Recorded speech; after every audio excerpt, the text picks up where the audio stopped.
I'm born in a small town called Helotes, Texas, just outside of San Antonio. Started hunting with my dad and my brother. In school, I was normally pretty good in art, and I never really knew what I was going to do with it. I was getting, like, you know what, I'll just do like some friends and family, and then we'll just kind of go from there. And just new people, and just built and built and built and built and built. And, for a single taxidermist / guide now, I'm looking at $200-300, 200 or 300 animals a year, which is a lot. It's too much. Tejas Hunt Club Podcast is the podcast for you and you and you and you. What's up, guys? Welcome to another episode of the Tejas Hunt Club Podcast. I'm your host, Brandon McDowell, and I'm sitting down with Derek Algueseva.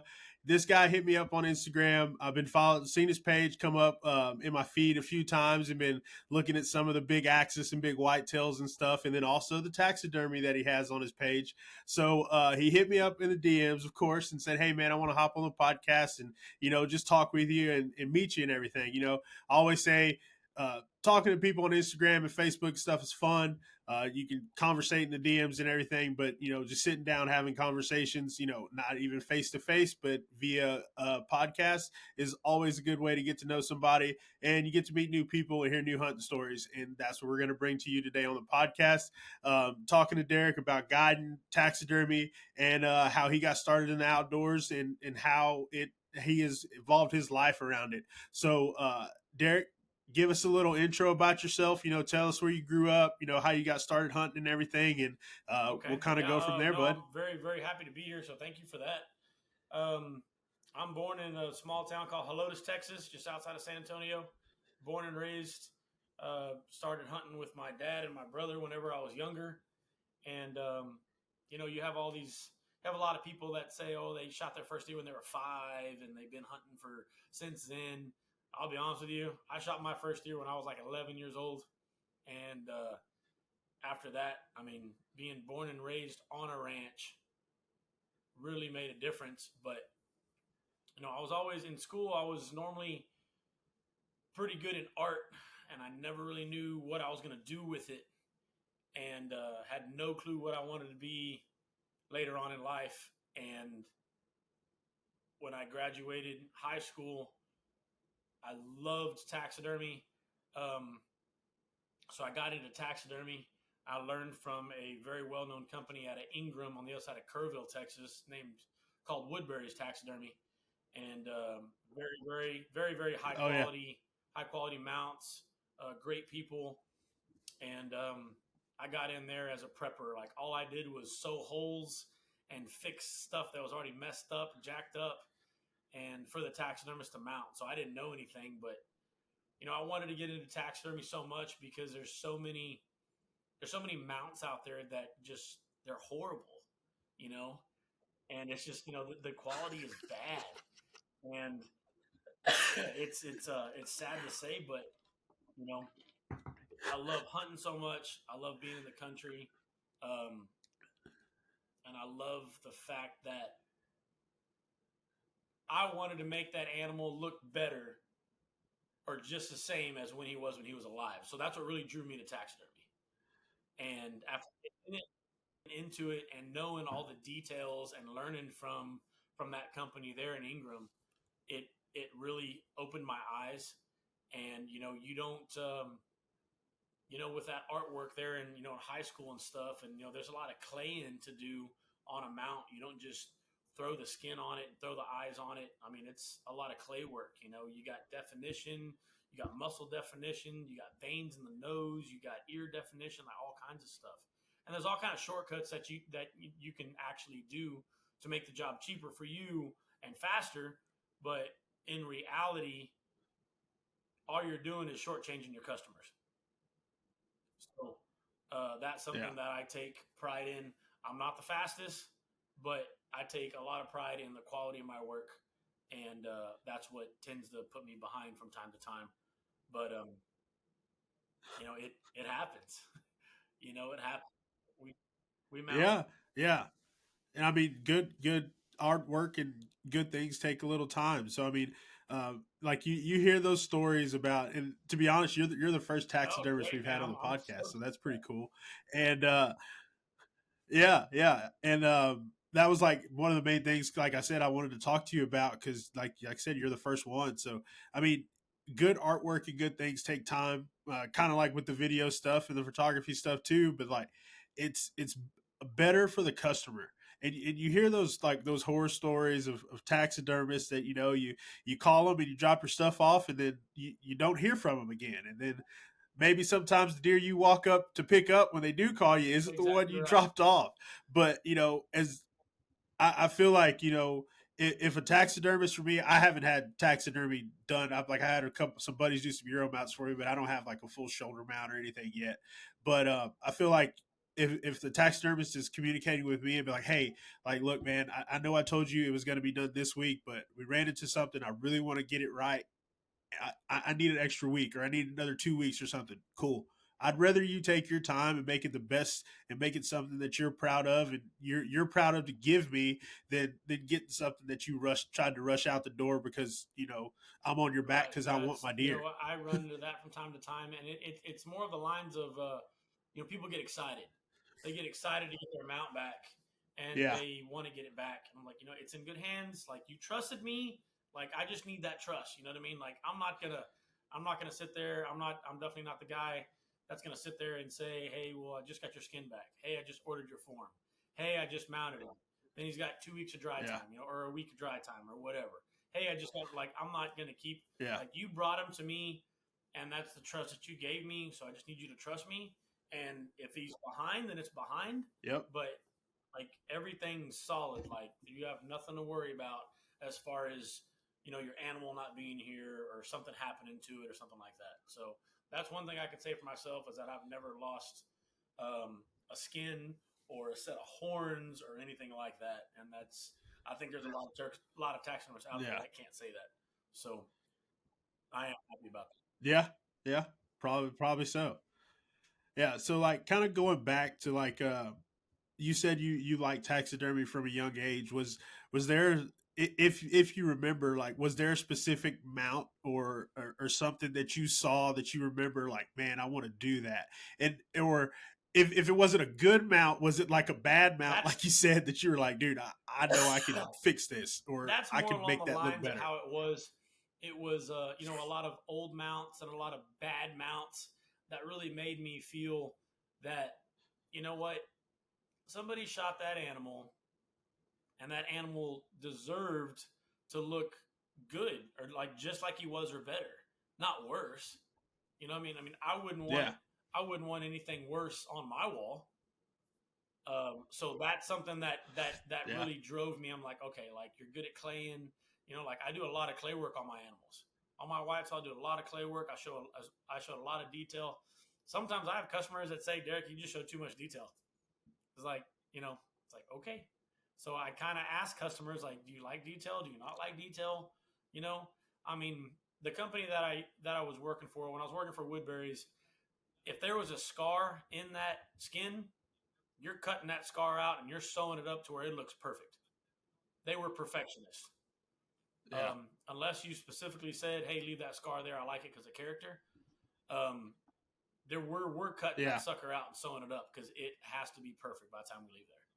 So Yeah. I think I'd probably fall into the camp of like wanting to keep those scars. Like I think it tells that yes, buck story, but I totally get wanting it to I've look seen both. perfect. I mean Yeah, that's I what you're can supposed to do. see both But I sides. I fall into the camp of like, yeah, I want to see that scar for me personally. I want to see that detail of like what Right. he looked like. Like like I tell people, if you're gonna get stuff mounted, like the few times I filmed hunts and stuff and ask people, are you getting this mounted? And I'm making sure that like I take good pictures because I know that's gonna be like the next thing for that maybe that taxidermist to see what it looked like and everything. So and like making sure we get those to those hunters and stuff. But yeah, like I want to keep the I scars. like to see scars. My big deal is probably my number one animal to hunt for and to guide is axis deer. axis deer they're just, Oh yeah. there's no pattern to them. They're more like cattle. They're they're grazers. They don't need to eat corn. They don't need to come to a corn feeder at all. Period. So therefore, I've always loved Yeah. I've always loved axis deer, and they're a lot more challenging to me to guide than anything else. Anything at all. Yeah. Yeah. So yeah, kind of getting into that. When did you start guiding? I guess did that kind of come with the taxidermy, or did No, I one would come say before the taxidermy other? came first. So I've been mounting since 2004. I'm out of my first year in 2004 at Okay. Woodbury's in Ingram, and I just kind of took off from there. I was there for 4.5 years, and the owner took me under the wing and taught me pretty much everything that I know, and I'll never forget that. Very very thankful for that because that's something that he didn't have to do. Oh yeah. And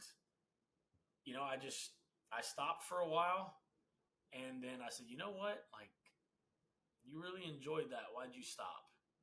So when I brought it back up again, and I was like, you know what? I'll just do like some friends and family, and then we'll just kind of go from there. And then it was Yeah. just customers and new people and new people and new people, and it just built and built and built and built and built. And you know, for a single taxidermist slash guide now, I mean, I'm looking at $200-300, 200 or 300 animals a year, which is a lot, Wow. and that's a lot. That's a lot. Yeah. I mean, that's almost mountain, you know, every day for a year. And that's with no problems, no nothing else. But yeah, no Yeah. tannery problems, no COVID, anything like that. Customers paying on time, which that never happens.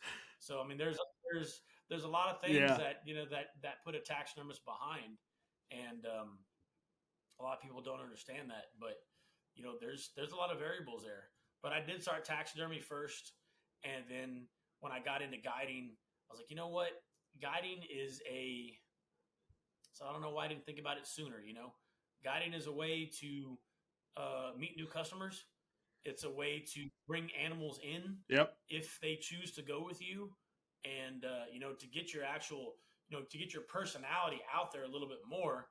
Because the only time that they'll see you taxidermy wise is if they come to your shop.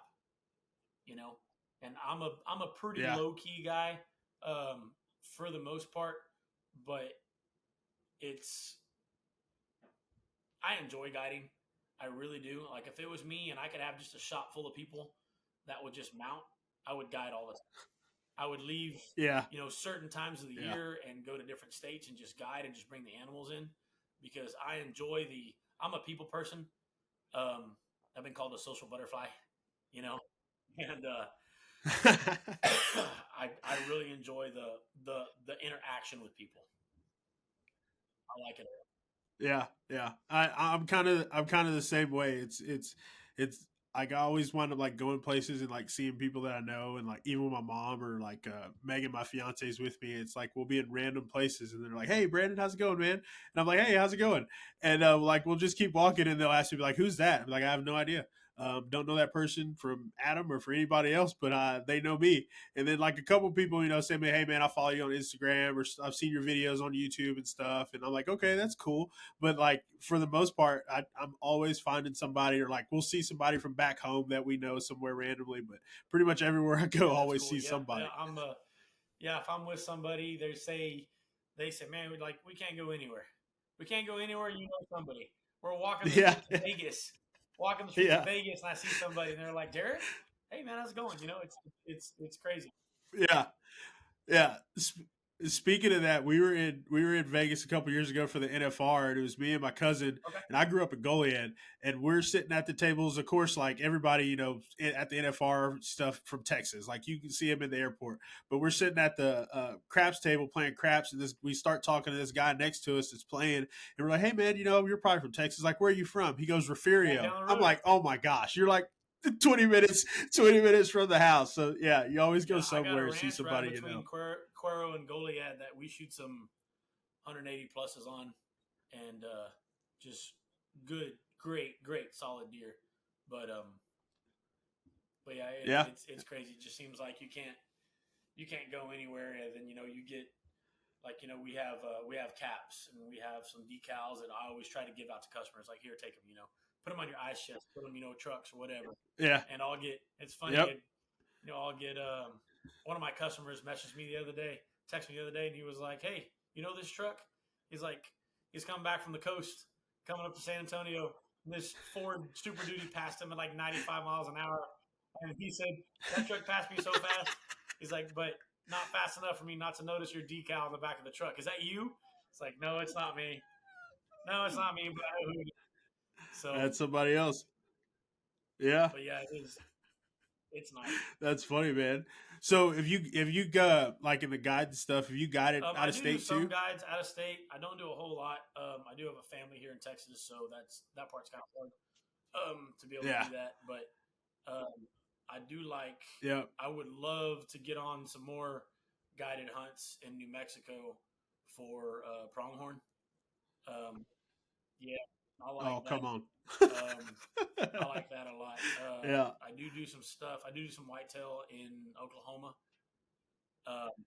But most of my stuff here in Texas, I'm pretty busy for the most of the time with axis deer, because you have your summer bucks and you have your winter bucks, and then I have guys that specifically want axis deer and velvet. Like, come see me in April. Come see me in April, and we'll start knocking them down. So we've been knocking them down from April until last weekend. Really, we got quite a few axis that are awesome, losing their horns right now, and then some that are still probably at least a month out from losing their horns. And then we've seen a few. We know we have a lot more than what we've seen, but we definitely have a few more axis bucks that are in velvet right now that should be hard horned here soon. Okay, yeah, hopefully, and that'll be our winter bucks. But yeah, So what do you see? I guess like the split. Like most guys want hardhorn axis deer, or do you see a lot of people want to? What? Shoot It's them in kind of velvet crazy too? because the years, it kind of changes. It kind of changes. I have some very, very good repeat customers I'm super thankful for, that they come hunt with me 3-4 times a year, and they're out of Arizona. And this year they came. We do some predator hunting too, and big on bobcats. And so he came down and he wanted to shoot a fallow. So we went and shot a nice white fallow. Good palms on him. There's nothing wrong with him. He's a very, very good, respectable fallow. He's like, Derek, I really want to come down and shoot a bobcat. Can you do it? I said, yeah. We're calling some bobcats. I use nothing but Fox Pro stuff. And actually, I just got on the Sniper Hog Lights team. So shout out for those guys. They've actually, I've heard of them. So he has actually supplied me with some lights. I use Fox Pro because I like Fox Pro, but they don't give me nothing yet. They don't do anything for me. But Sniper Hog Lights, man, they've helped me out, and it's a solid light. That light's just solid. I mean, I literally kind of get off topic here for a minute, but just to show you a story, like just a quick story. Yeah. I literally had to use that metal housing flashlight to end a fox because he got a hold of my dog the other night when we were predator calling. Yeah, and I had to use that metal housing light to take care of that fox. So, it's it's durable. Very durable, and I haven't even called him to tell him about it yet. But super thankful for all the people that stand behind me and all my hunting.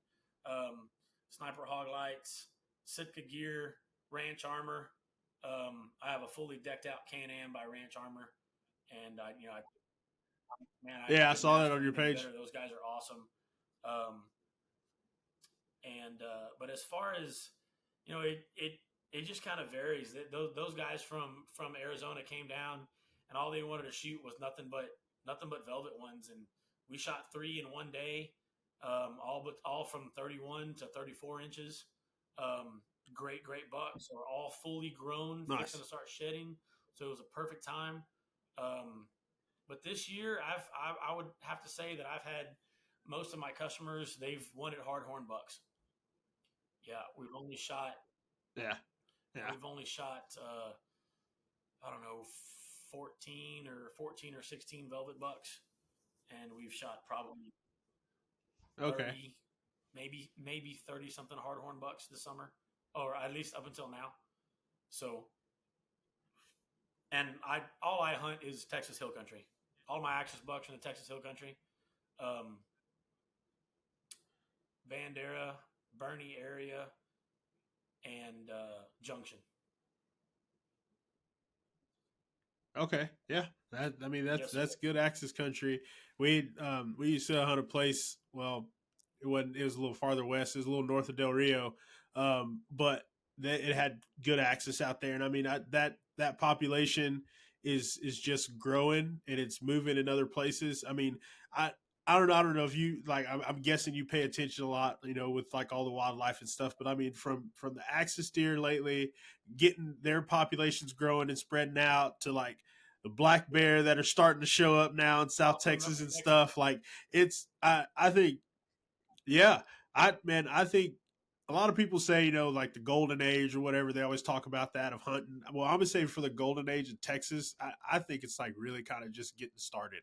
I mean, not that we can hunt black bears or anything, but like, eventually if they keep coming over and we start having populations, uh, the women in town aren't going to want those big raccoons going through their trash cans and showing up, coming out your front door to water your dog, and there's a black bear out there. I mean, you see all that stuff happening in California and everything, but yeah, I don't want black bears just walking up to the house and everything. These axes just populate so much, and people. I mean, I've heard some people just say, "Oh, like how bad they are," and they're taking over everything. They're taking over the whitetail. I'm sorry. I'd rather axes take over whitetail than anything else because, for one, they taste a heck of a lot better. They're a lot bigger animal when it comes to Texas Hill Country, so you get a lot more meat off of them. And hopefully sooner or later that some of these axis prices will go down and help out some of these families that all they want is meat. Like meat hunters, like we're not trophy hunters. We can't afford that, but we like the deer meat. I would hope that some of these prices can fall back down for a lot of these families that they just want to eat deer meat. Like they don't want to eat the horns, and that's a kind of tough one. Yeah, and especially like you said, in the hill country. I mean, you shoot a white-tailed deer in the hill country, it's going to be pretty small, regardless if it's an old buck or a younger one or a young doe or older doe. Those deer run a little bit smaller than what you're going to see down in South Texas for sure. And I mean, the axis deer, like you said, I mean, what would you say an average, but a good average axis buck is going to weigh? 160. Yeah. Compared to maybe an 80 or 90-pound whitetail, I'm taking that 160. I mean, we've shot axis bucks. I got a ranch that's not far from me, and they've been great to me. And it's called Bluff Springs Lodge, and a family friend of ours owns it. And David Heap and his two boys, Dustin and Travis, are absolutely awesome, and they have great axis deer. And I am very thankful for the opportunity to be able to hunt on that ranch. And between myself and maybe one other gentleman, we handle all the axis deer. He doesn't have to bring in anybody else. We should only shoot so many a year, and that way we don't kill out for next year. You know what I mean? But I mean those. I mean, heck, I mean, it takes management for sure. Definitely does. And those axis deer are just so different, and they're just such a pretty animal. But we've shot some bucks out there that are probably 200. Just super mature. Yeah. Yeah, it can happen. They're old.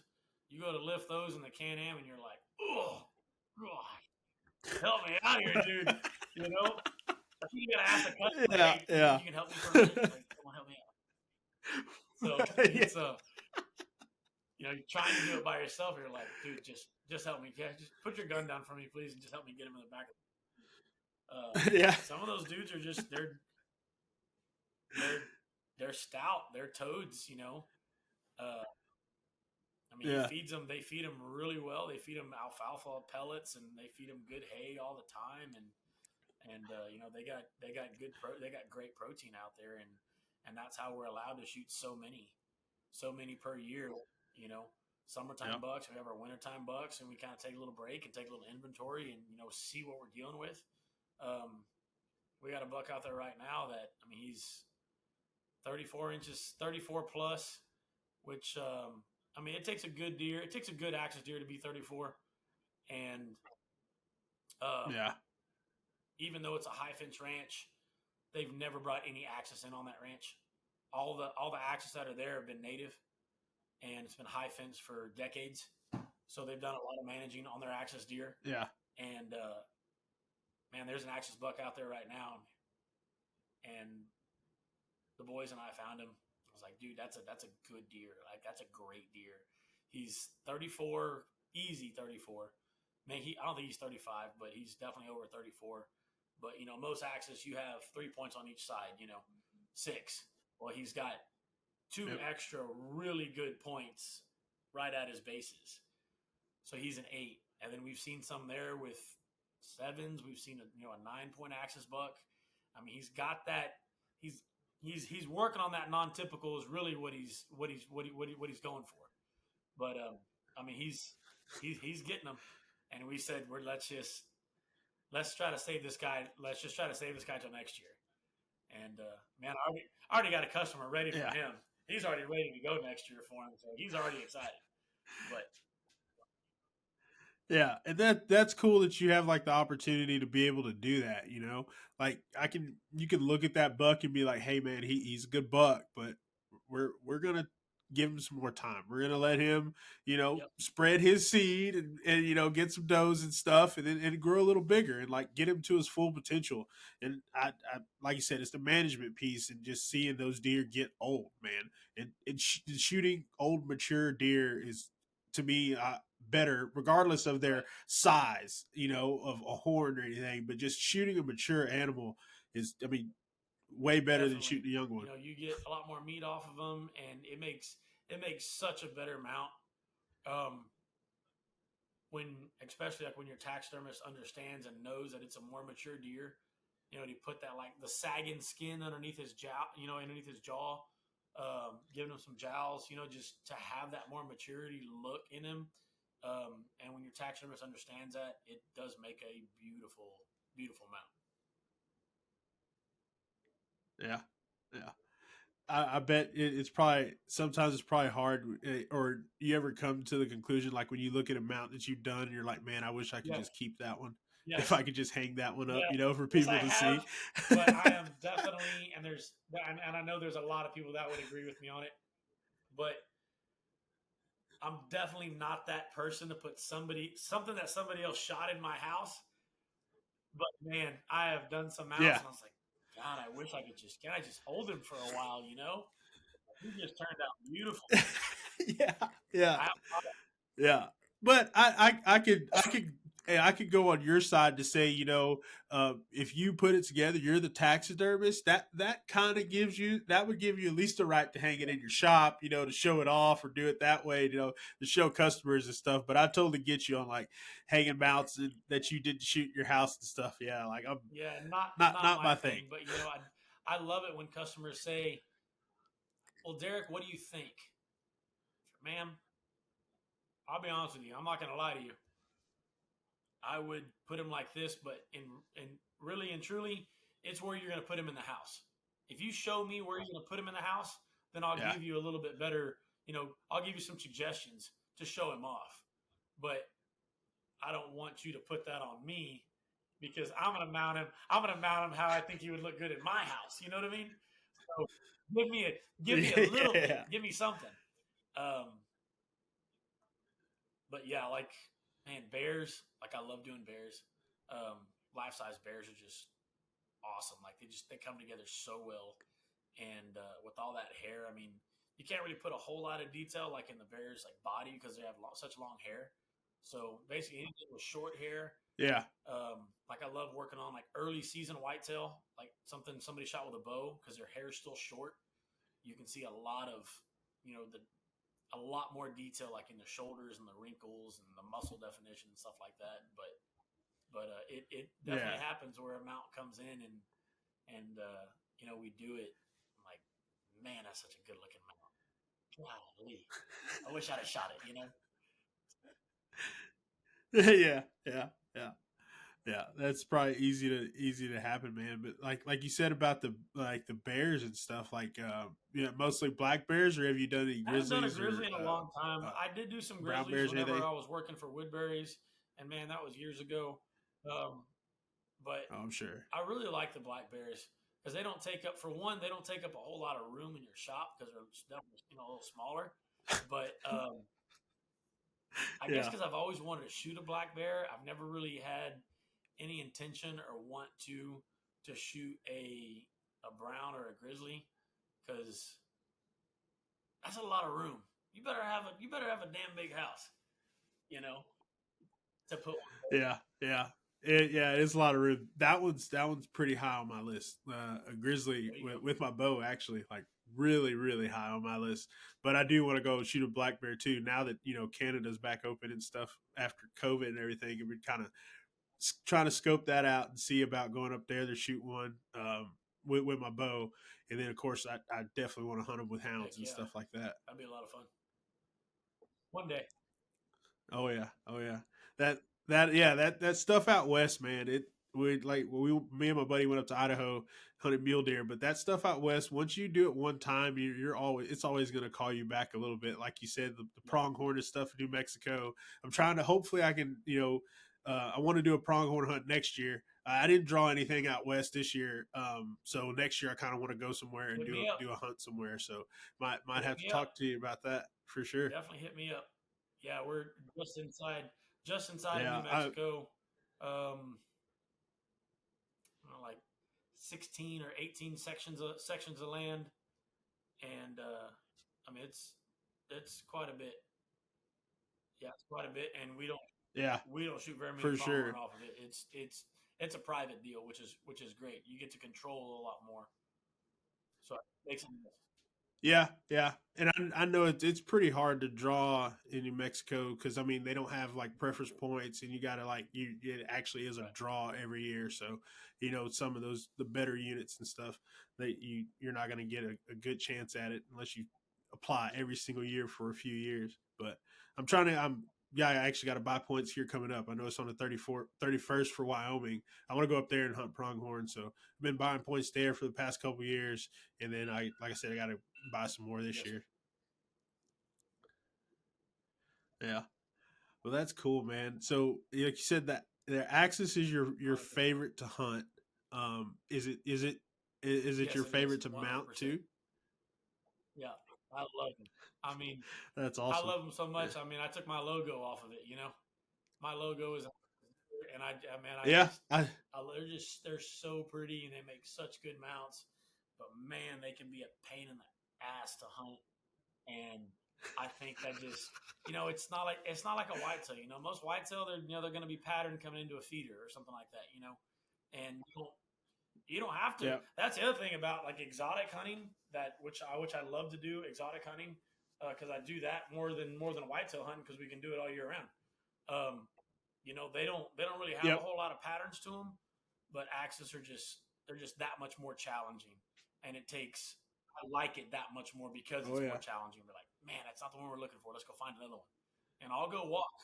I'll walk and Yep. walk and walk and take my video camera and I'll walk and anything I find, I'll take video. That way, okay. Well, I know what this guy looks like. We have this guy. This is what we got. Saw this one in velvet. I got whatever. Um, but yeah, they're just beautiful animals. I love mounting them.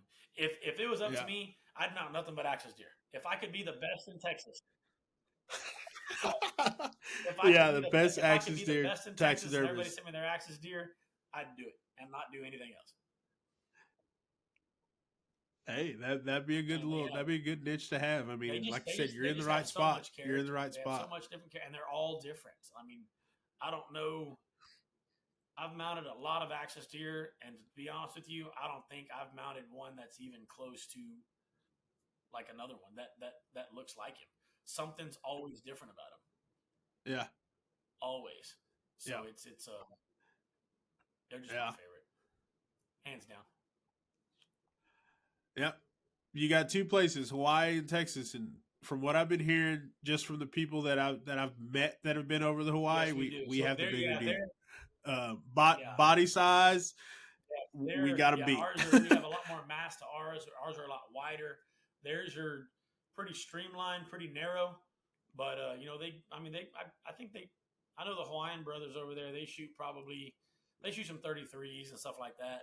I don't think they shoot very many 34s. I know that they shoot some, but I don't think they shoot very many of them. Most of them are like 30, 31, 32, 33. But Yeah. I feel like they have a lot of a lot of numbers, and they have like just they're competing, so they don't have that nutrition to really get them that big because there's so many over there. Is what they say. I'd like to go shoot one just to say that I shot one in Hawaii, but I got yeah. I got 5 axes on the wall, and they're all different. Every single one of them are all low fence. I've never shot a high fence axis buck. Awesome. And I have 2 more that I want to shoot. I want to shoot a real wide one, and I want to shoot one that's non-typical. I don't have a non-typical axis buck yet. All of mine have Okay. They're just straight, clean 6-point bucks. Nice. That's really cool. I mean, like you said, like you just want to go over there and shoot one in Hawaii and then get you a big wide buck. I mean, but once you say if you get those, Probably. I mean, are you going to stop? I guess. Well, Probably. I guess you. Yeah. Are you going to stop shooting axis deer? But I guess you kind of have it out, you know, since you guide the stuff, so you still get to hunt axis deer and stuff. But just not shooting them all the time. You have more rifle hunters, or do you ever have any bow hunters or anything? I'll tell you what. Can we pause this for a minute? Okay. One second. Yeah.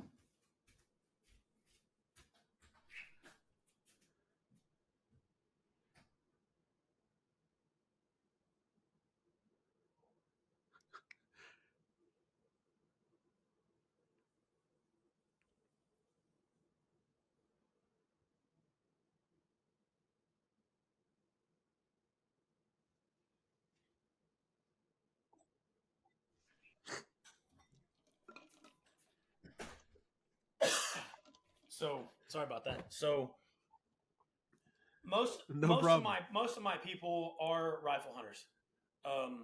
My Arizona guys, they all shoot rifle. They're used to shooting distance. So when they came to Texas, and they've been to Texas, the dad has been hunting with me for 3 years now. Actually, he's been hunting with me for 4 years now. And the first thing he brought over was that 6.5 Creedmoor. And I said, man, that's all I did. And I said, what kind of ammo are you shooting? This and that. And we kind of went through the whole thing.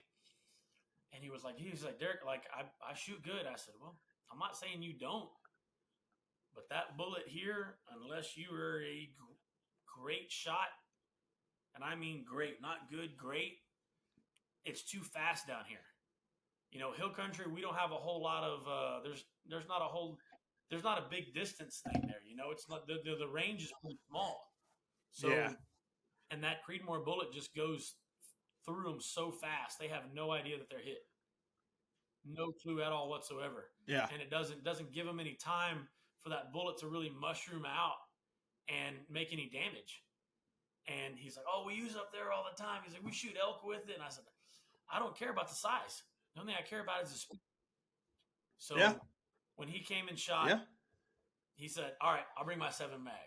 Is that better? I was like, yeah, you bring your 7 mag. And I'm going to show you how tough these deer are. Great shot. He'd already been hunting with me for 2 years. Came and shot an axis buck with me. 34. He wanted a velvet one. He's 34 on one side, 34 and a half on the other. Good coddles, kind of short brows, but he was all there, and he was in velvet. It's pretty velvet, not the messed up, already rubbing off, bleeding, and everything else. No, he was beautiful. It was a beautiful stage. Yeah. And he shot him that 7 mag.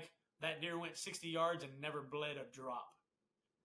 And he said, holy crap. I said, I told you, dude, these animals are freaking tough. They're tough. If you don't know your bullet real well, they're tough.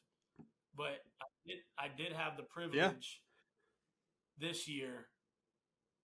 My nephew is, I have an older brother. We're 5 years apart, and he lives down the Texas coast. My brother owns Mojo Guide Service, and bay fishing, flats fishing, duck hunting on airboat. That's his deal. So he takes care of that. I do my best to try to take care of anything that we can hunt on 4 legs up here. My nephew got into 3D archery hunting a few years back, and he's rated number 1 in Texas. He's rated in the world. He called me one day and he said, Uncle Derek, he said, do you have any stud Axis bucks? I said, well, yeah, I got some. So he's, he'll be 16 this year. So he was 15 when he called me. And I said, oh yeah. He says, Uncle Derek, I'm going to send you somebody. I said, you're going to send me somebody? He goes, I'm going to send you somebody. I said, okay. He said, I'm going to send you Paige Pierce. And I said, Dax, I'm sorry, but I don't know who Paige Pierce is.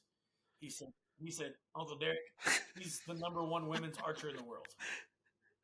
She is like, not only like my crush, but she's everything. She's everything. Can we do this? Yeah, not to cut you off. Did you see the giraffe she shot? Yeah. So you follow her. You know exactly what I'm talking about. So I do. I said, okay. He said, sorry. He said, can I give her your number? I said, give her my number. She calls me like less than 10 minutes later. Hey, Derek, Dax gave me your number. I said, yes, ma'am. I said, how can I help you? So, well, we've been on 2 Axis hunts in Texas so far. I live in California. My fiance and I live in California. And we've been on 2 Axis hunts so far, and we've zeroed. And we're looking for, obviously, I got to shoot him with a bow. Is this something that you can make happen? And I said, yes. I said, I don't like doing bow hunts, like walk and stock bow hunts, because it takes a lot. It's not like a walk and stock rifle hunt, you know? Mm-hmm. A walk and stock bow hunt with an Axis is tough. You know, it's tough. And I said, what are we looking at? She said, this weekend. Come on. Oh, man, let's do it. She goes, she said, for real? I said, for real. Come on, let's do it. Her and Tate came up, and they stayed in town. They wanted to stay in town instead of staying at the lodge, and they came in, and I said, get here a day early. We'll go drive around the ranch, and I'll just kind of show you and get you familiar with stuff, and, a little bit entertaining, And, okay.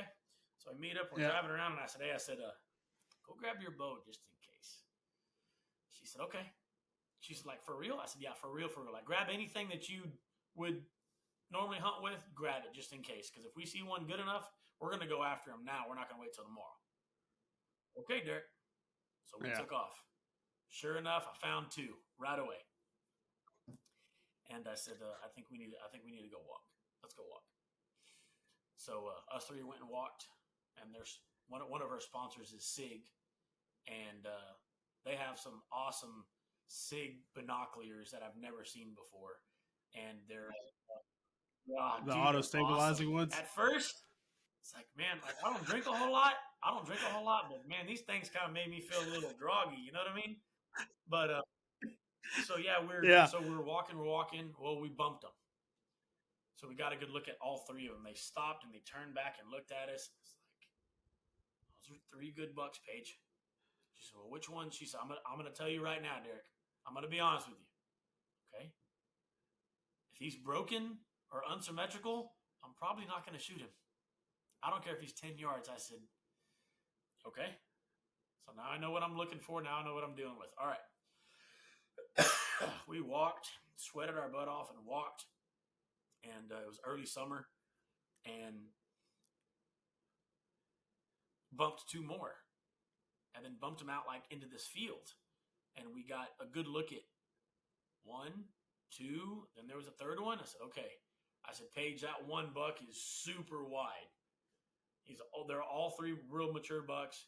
I said, but I think he's broke off on his left brow. She said, I'm not going to shoot him.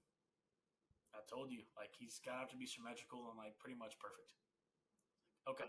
Well, that other one's probably 33, maybe 34, symmetrical, a little narrower.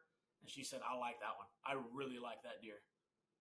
So we stalked and we stalked and we stalked and we stalked. They went out in this field, came back around. Her husband's videoing, takes video and the whole thing. And he walks through this opening. And I told her, I said, Paige, he might not turn broadside. You might have to take a shot because these axis deer, they're not like whitetail. Like they know something's up. Sure enough, he walked straight and he never turned. And she put it right in the middle of his chest and pulled the trigger. Smoked him. Blood coming out everywhere. He ran off. Actually took him a good while to pass. And man, it was a great hunt. It was good. They were super stoked. I mean, it took us, I think, 45 minutes to an hour to take pictures for other sponsors and stuff. But I mean, it was awesome. Yeah, it was cool. She's great. Tate's awesome, and it was a really fun hunt. And we got it. That's pretty cool. You get to guide somebody that you know that's a shooter. And that's why I said, know? Yeah, for you, yeah. Like I'll be honest, I had no idea who she was until my nephew said something, and I said, okay, I'll do it. And they're gonna come back to shoot some black buck, and she actually, we were looking for a black buck later on that trip, and it just didn't work out. He was always hanging around this one area, and we just couldn't find him. We found him like on the last evening, and then we just ran out of light. I'm like, man, this guy's always here. He's like right here all the time. And we hunted our butts off. We did everything that we could, and it just didn't line up. But I actually sent her a video the other day because I was out there guiding, and that black buck was 25 yards in front of me and went and laid down. And I sent her a video, and she's like, that son of a, and I'm going to come, if you still got him, I'm going to come get him because now I just want to come get him more. And I was like, well, how's that going? And she said, well, I'm actually in Africa right now. I was like, great. So that's when she sent me some pictures, and I said, man, I said, what's next on the hit list? She said, a giraffe. I said, good luck. Send me pictures. So, yeah, I know exactly what you're talking about there. But yeah, she was super stoked, and man, her and Tate are they're down to earth people. They're just super, super down to earth. They're just country people, and man, those are just. It's nice to have people like that, other than the real arrogant people that think they can hit everything and they're never going to miss. And it's good people like that. It's very nice to be a part of. And I'm very thankful for that. Yeah, and they always say, you never want to meet your heroes and stuff, or like people that are in the eye, because it ruins it. But it's always nice to, meet people that you follow on social media, or you see on TV, or see like winning competitions and stuff like that at such a high level, and you meet them and they're just like anybody else. And they, like you said, they're not arrogant. I mean, don't get me wrong. I want to meet them, and I want them like, they should have some sort of confidence in them if they're, out there accomplishing stuff, but they should still be able to, talk to people regular people. And that's good to hear she's like that, because like I said, she's a shooter. Just like you and I are talking now. If you wouldn't know any difference, man, they really are great people. And we can't wait to have them back again. They were just, they're comical, and they're messing with each other and making fun of each other. And, just, it's good to have, let alone a couple, you know what I mean? let alone a couple that does it together, and they both Yeah. are both great shooters. And the fact that take videos for her. I mean, Tate's a hell of a shooter too, and they video each other and support each other. And oh man, it was funny sitting there taking pictures, and she's telling him how to take a picture here, and move the camera and do this and do that. And he's hey, I'm here. My job's like right now. My job's done. Like we got one on the ground, so that's Yeah. my job's halfway done. So That's cool, man. But I do. That's awesome. Like I love hearing that. Like I said, but I want to give your guys a little time because I said I saw your Ranch Arbor stuff on your page, but I also saw a little dog that's on your page. And from the amount that he is on your page, I can already tell that he's like one of your best buds, probably your he's my best dude. hunt buddy that you got. And I'm a big dog person. I love hunting with dogs. I mean, from like waterfowl Right. stuff to tracking dogs to hog hunting and stuff like that. So, dude, tell me, like, give me a little history about Trigger. Or it was like he your first blood dog? How'd you get into like running tracking dogs and all So that kind of stuff? I'm sure it comes yes, secondhand being a guide. It's always nice to have your own dog so you don't have to call somebody to come. It's a little quicker. it But is yeah, very kind of get nice. into that. So my brother actually turned me on to getting a smaller dog, and he was like, "Man," he's like, I got this." Between my brother being an outfitter and me being a guide, we have a lot of, especially my brother. He's got a lot of guide and outfitter connections and knows all these people, and now Yeah. I'm in that same boat.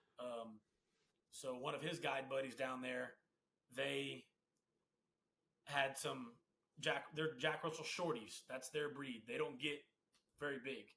And he said, hey, he's got one male left. It's like, no, I'm good. Don't want another dog. I'm good. And one thing led to another. I'm like, man, that's a good looking dog. Well, that's a really good looking dog. I don't know. And so I went ahead and I got him. And 2 days later, we were hunting axis deer. He was 8 weeks old. 2 days later, we were hunting axis deer. Put him on there. Was teaching him, working with him, and I took him anytime I went hunting: fox hunting, coyote hunting, bobcat hunting, deer, whitetail, axis, ram. It didn't matter. If I was going hunting, he's going with me. And Yep. that was my first one. Unfortunately, we had it happens, and a lot of people don't talk about this, so it's nice that we're kind of hit the subject on it. But we had an accident at the ranch, and he didn't make it, and he was almost a year. I was actually going to send him off. I didn't feel confident. I didn't think that I was good enough to tell you the truth on training a dog, had a blood trail, and so I was going to send him off, and he was going that next week. And we had an accident at the ranch. He didn't make it, and I'll tell you what, man, that broke my heart. That broke my heart.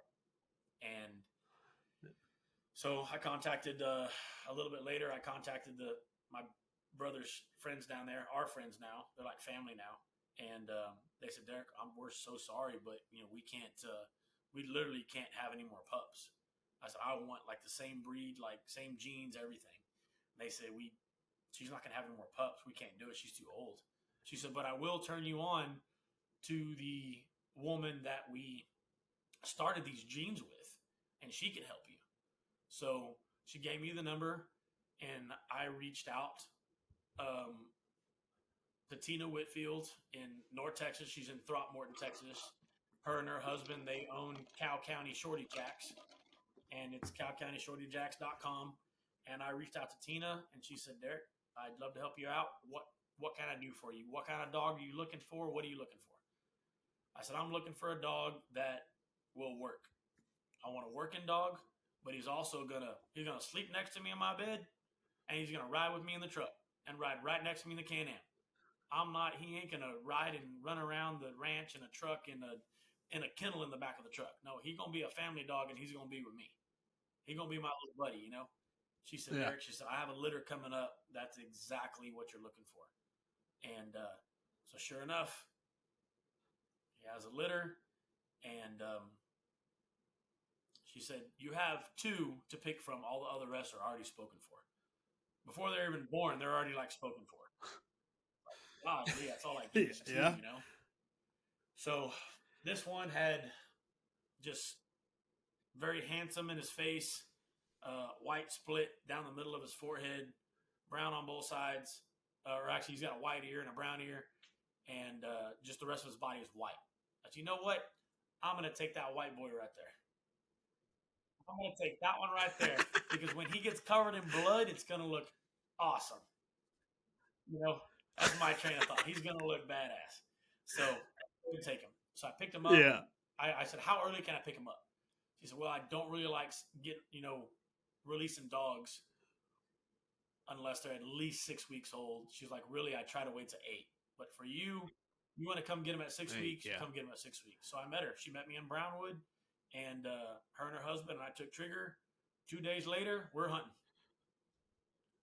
We shot a Sika buck in the hill country, and that was his first animal he ever saw. I put it right on the neck, pulled the trigger. He went straight down, and I put trigger on him. And just for him to understand how it starts, no blood trail, no nothing, what an animal is, and I just worked with him from there. And he has been all over South Texas. He's been in the valley down by Rio Grande City, now guy, whitetail, South Texas whitetail, Three Rivers, Big Wells, Catula, all over the Texas Hill Country. He went West Texas. We went and shot some aoudad.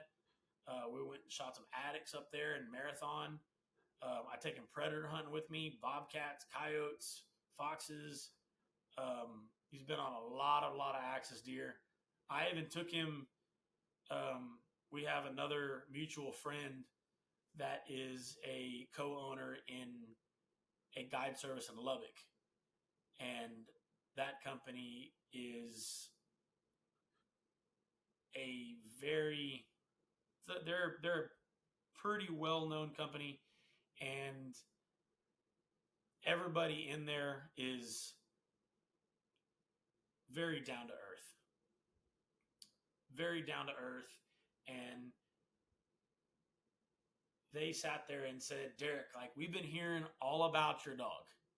Like, obviously all they run is labs, that's all they run is labs for geese, duck hunting, and sandhill crane. Yeah. And that's all they run." And they said, "Derek, we've been hearing about this dog. Like, your buddy has been talking about this dog and how aggressive he is and how cool he is. Can you bring him?" I was like, "Man, that's a whole different ball game up there. You know what I mean? That's a whole different deal." And I said, "Yeah, you know what? I'll bring him." And so we took him. A couple of days before, we went predator hunting, and we went and shot big coyotes up there. And those coyotes up there are mastodons, kind of what we got down here, And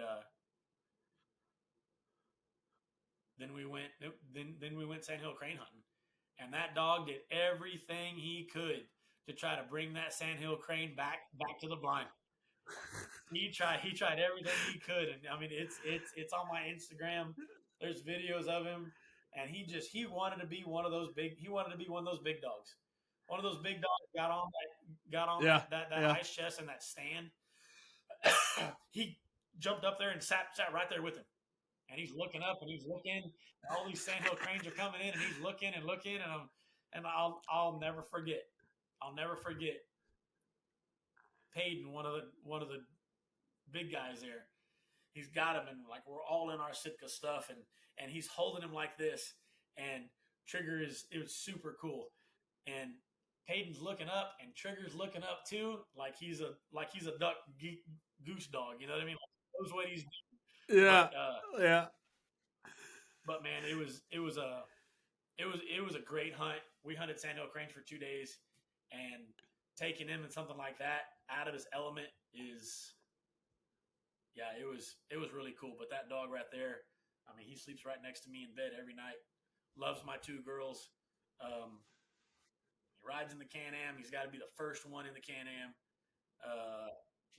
Everybody knows him. Everybody knows him. That same buddy of mine, that's Yeah. a mutual friend. He actually gave him and his wife watched Trigger for a while I was out of town, and I was out of the country, and came back, and on his collar he had something. I said, "Man, what is that?" He said, "Man, I had to give him something cool, dude." "What'd you give him?" He said, "I gave him a trigger off of a Remington 700, so it hangs off of his collar." Yeah, it hangs love off it. his collar. I love it. And you know what? Like, That's he's still got it. It's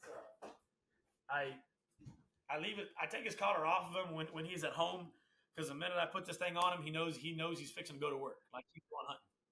Yeah. He's going hunting. Yep. So I take it off him whenever Yep. he's here. But there's that Remington 700 trigger right there. That is so cool, just man. Different, you know. That's just different. Yeah. That's my dude right there.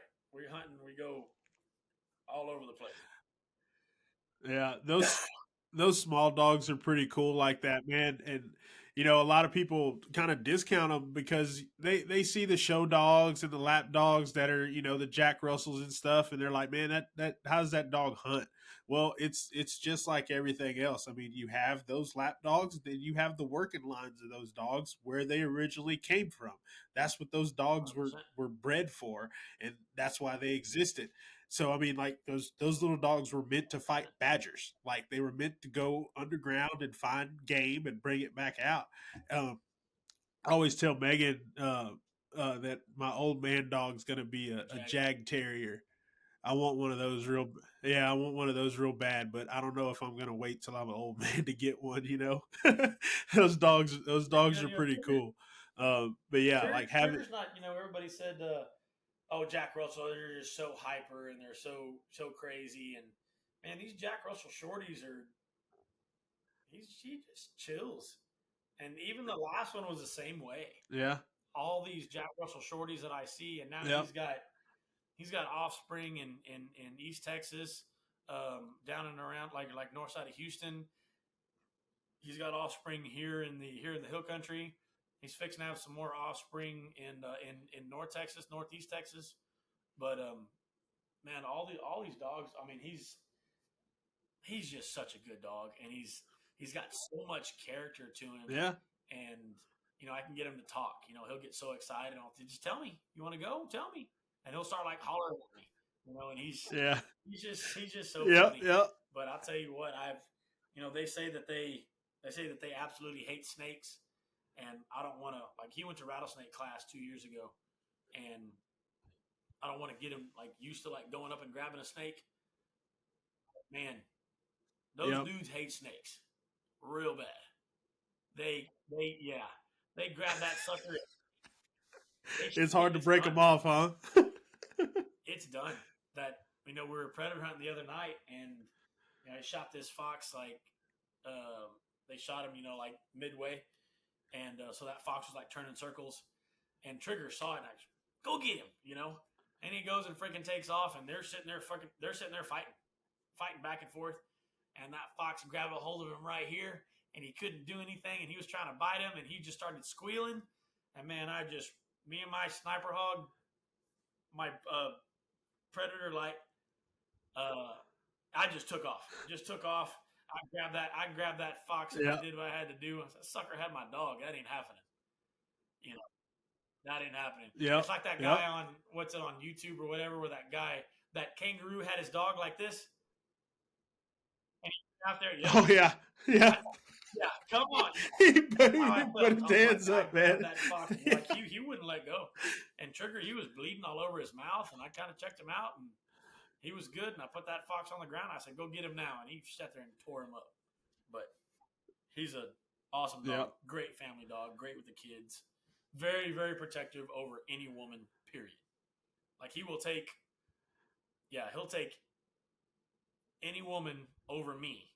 If I'm, playing around or anything like that with the girls, my two girls, or even like my buddy's wife or something. Oh, he's had enough. On it. He is already defensive enough. Yeah, he's super protective. But Yeah. I mean, they're cool dogs. I mean, that's my fiance Megan when she went to Africa. She came back, and that's what they run over there to track all their game. I mean that in itself says something. That's one of the toughest climates, and you're tough hunting some of the toughest animals. And if that's the dog those guys are choosing to run with, like I said, it says something about them for sure. They don't have a whole lot of stop in him either. He's got no quit to him, none at all. I got to get on him all the time, Yeah. especially when we shoot, a nice axis buck or any kind of trophy or whatever. He just wants to grab a hold of it and put freaking holes in it. I'm like, dude, get off. Yeah. Customers gonna get pissed. You found it. Good job. Good. Yeah. Customers gonna get mad, dude. Get off. But no, I constantly got to keep him off of animals for sure. Yeah. So did you wind up just training him yourself, or did you wind up sending him off too? Training him myself. I said, man, if I can do as good as I thought I did with the other one, I think I can manage. So yeah, so he has his certain commands that he knows. He goes to the blind with me, whether it's a pop-up blind, a tower blind, a box blind, like it doesn't matter. He always goes to the blind with me. And he knows, get your butt in there, go to sleep, go lay down. He'll get in there and go lay down. Yeah. But I'll tell you what, as soon as that rifle goes off, he thinks he's a duck dog. He's ready to go. Yeah, he's ready to go. I got to calm him down. I don't know how many times he's gone underneath the pop-up after he hears that gun go off and Trigger, get back here. You got to call him back. I'm like, oh God, it's how embarrassing, But no, he hunts a lot with me, but he knows what he's supposed to do, and he definitely knows when he's in trouble. And he knows, he'll sit there and look at me, not yet. And I talk to him. Just giving you the sad eyes. Just like I'm sorry. I'm sorry. He's got certain sounds when it comes to commands, and other than that, he's automatic. That's so cool, man. Like I said, I love hunting dogs. I like blood trailing dogs too. I have two Catahoulas, and I mean they follow the two deer. They follow the couple deer, that we've killed and stuff and found them or whatever. It wasn't no hard tracks or anything, but like by no means are they finished blood dogs. But I always like kind of messing with them and like running that stuff and like just like having a dog that'll be able to do that. But eventually, I want to breed my female that I have. And get some puppies out of her because she works pretty good. I worked her on cows and stuff before started out, and then just kind of went into like doing other stuff. I even took them to a bay pen at one time and let them do that, and that was pretty cool. They like doing that. But I do want to get some puppies out of her, and I'd like to one of those. I'd like to make to like a full time tracking dog for sure. Trigger is. I don't think I could ever replace his personality. He's got so much personality in him that he's just such a fun dog. And I'm a huge animal lover, and man, I just like if something happened to him, like I would freak. I would freak out. Yeah. I feel the same way about my female. Like she's just Trigger. There he is. There he is. For the people on the podcast, check him out. That's the man we've been talking about. Right, that's my dude. But yeah, but I feel the same way about my female, man. Like, and she's getting older too, and like I can kind of see it now the way she's moving. Like she still moves good, but I can tell like sometimes if we've been like if we go run around and stuff pretty for a while, like a whole day. Now she's kind of like laying down, not so much ready to go again the next day and stuff like that. But like I said, that's why I kind of want to get some puppies out of her sooner than later for sure. Because I mean, like I said, that personality of those dogs, I mean, it really shows. And people always talk about people with hunting dogs and stuff and how they don't care about them. And I'd lean heavy the other way on that factor. I feel like people with hunting dogs love their dogs more than anybody because, like you said, we take him out everywhere. Like you said, he's in a Can-Am, he's in the truck. Like for the most part, that's how most people roll with their hunting dogs. Now, I understand you got 6 or 7 dogs, you're hog hunting and stuff, but or doing anything else, you can't really do that. But I guarantee you, out of those 6 or 7 dogs that hog hunter's running, he's got one that's going to go in the truck with him. We got to go in the truck with him on the way home. That's cool, man.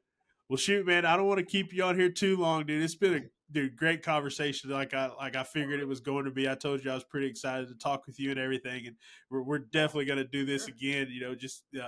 Just tell some more stories and stuff. And like you said, anything we can do to help you out.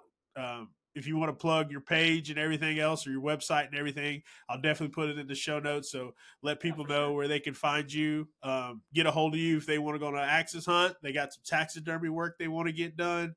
This is the guy that can do it all for you. Appreciate it. And thank y'all. Blessed and super happy to be able, thank you for letting me be a part of it. Yeah, no problem, man. Like I said, we'll get this podcast episode out probably next week, and then we'll do a post and everything, and get it and share it out to everybody so they can take a listen and get to know you like I did today. And like I said, man, hopefully, we can keep talking and stuff, even if it's not on the podcast. Like I said, I love meeting new people, like love starting new friendships and stuff, so we can definitely work something out. Definitely looking forward to next time. Yes, sir. Well, everybody, this is Derek from Rockin' A Taxidermy. Give him a follow on Instagram. If you want to go on an axis hunt, hit him up. If you got some taxidermy work you need, hit him up. He might take a little bit longer, but guaranteed it's going to be good work. So thanks for being on the podcast, man, and we'll catch y'all next week.